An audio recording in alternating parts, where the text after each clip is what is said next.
Hello students, welcome to quantum classes India YT.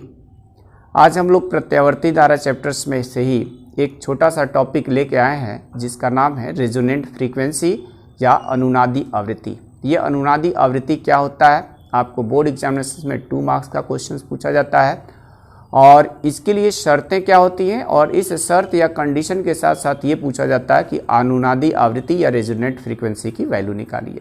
या कभी कभार ऐसा होता है कि एक बहुत बड़ा क्वेश्चन दिया होता है 5 मार्क्स वाले में न्यूमेरिकल प्रॉब्लम्स, और उसमें आपसे पूछ दिया जाएगा एल सी आर ये तीनों चीज़ें दिया रहेगा। फिर पूछ देगा प्रतिबाधा बताइए, पावर फैक्टर बताइए, क्वालिटी फैक्टर बताइए और कह देगा कि अनुनाद की स्थिति में उसका अनुनादी आवृत्ति ज्ञात कीजिए।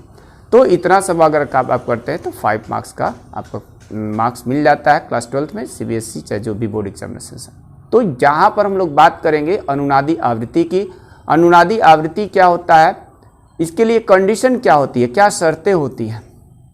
सबसे पहले जो भी हमारा अनुनाद की कंडीशन होती है, अनुनाद या रेजोनेंट, उस कंडीशन में ये होता है कि अगर हमारे किसी परिपथ में क्या है, एल भी है यानी एक्सएल है और एक्सी यानी कि कैपेसिटिव रिएक्टेंस या इंडक्टिव रिएक्टेंस, इन दोनों में से कोई भी है, तो उस कंडीशन में अगर एक्सएल और एक्सी की वैल्यू दोनों सेम हो जाती है, यानी कॉइल भी यूज हुआ है और कैपेसिटर भी यूज हुआ है, तो वहाँ पर एक्सएल और एक्सी की वैल्यू अगर सेम हो जाती है, यानी उनके जो रिएक्टेंस है, क्योंकि हमने बताया था कि एक्सएल और एक्सी केवल अल्टरनेटिंग करंट में यूज होता है, तो उसको हम प्रतिरोध या रेजिस्टेंस केवल नहीं कहते हैं, उसको हम रिएक्टेंस टर्म यूज करते हैं।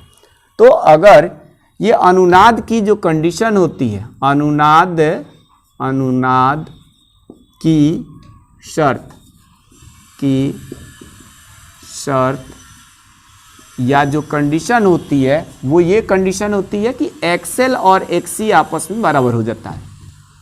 जब किसी परिपथ में प्रेरण प्रतिघात और धारितीय प्रतिघात एक दूसरे के बराबर हो जाते हैं तो इस स्थिति को अनुनाद कहते हैं। इस स्थिति में क्या होता है, वाइब्रेशंस जो है मैक्सिमम्स होता है। इसका एक एग्जांपल, जैसे रेडियो स्टेशन से जब जो कोई भी प्रोग्राम अगर ट्रांसमिट किया जाता है तो हम लोग अपने रेडियो में ट्यूनिंग करते हैं, तो जो ट्यून किया जाता है वहाँ पर LC सर्किट होता है।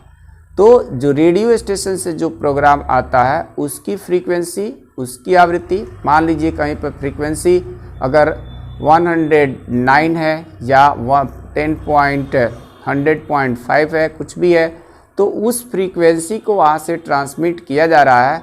हम भी अपने रेडियो स्टेशन में मतलब रेडियो में अगर ट्यूनिंग के द्वारा उस फ्रीक्वेंसी को, यानी जो LC सर्किट होता है उसको ट्यून के माध्यम से 105 हर्ट्ज पर उसकी फ्रीक्वेंसी को सेट कर देते हैं, तो वहाँ पर प्रोग्राम हमें सुनाई देने लगता है। ठीक है, तो ये हमारा रेजोनेंट का एप्लीकेशंस है जहाँ पर ये होता है।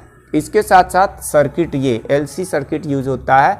और अनुनाद की स्थिति में जो शर्तें हैं वो है क्या है कि एक्सएल और एक्सी आपस में बराबर होता है, यानी कि when the inductive reactance and the capacitive reactance in a alternating current circuit becomes equal, then this condition is called resonant. And now we are going to find the resonant frequency in this condition. As we know that XL equal to omega L and XC equal to 1 by omega C, where omega is the angular frequency, so we can write omega equal to 2 pi f into L. Omega equal to 2 pi f L, 2 pi f, and therefore omega, in the place of omega we will substitute here 2 pi f, and this is L equal to 1 upon, again we put the value of omega by 2 pi f into C.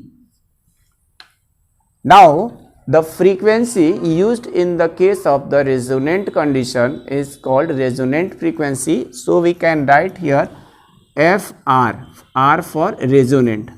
Here is FR, here is also FR. When this term FR in the denominator goes to the by the cross multiplication it becomes fr square equal to 2 pi goes to the denominator, then it will becomes 2 pi into 2 pi, and L goes to the denominator becomes LC, 1 by LC.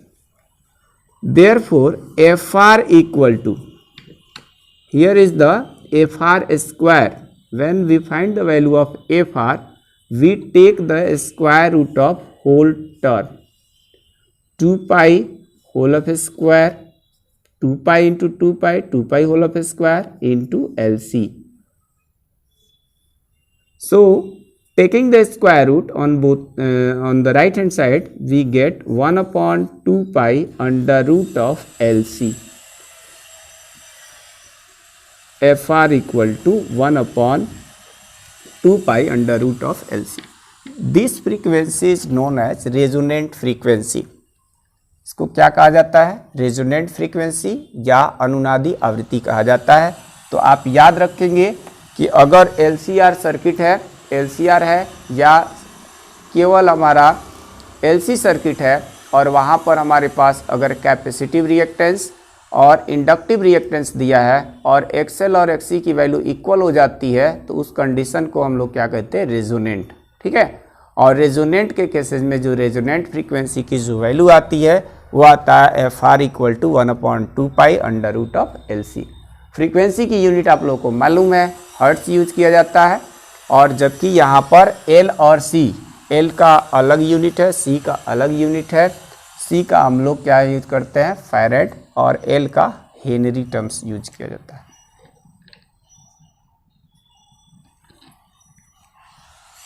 तो इस तरह से आपने अभी हमारा जो resonant frequency से related जो वीडियो देखा, वीडियो देखने के लिए आपको बहुत बहुत धन्यवाद। अगर अभी तक आपने हमारे चैनल को नहीं सब्सक्राइब किया है तो प्लीज़ आप हमारे चैनल को सब्सक्राइब कीजिए। हम आपके लिए ऐसे ही क्लास 12th और 10th साथ साथ 9th के भी वीडियो बनाते रहेंगे। वीडियो देखने के लिए धन्यवाद। मिलते हैं नेक्स्ट वीडियो में।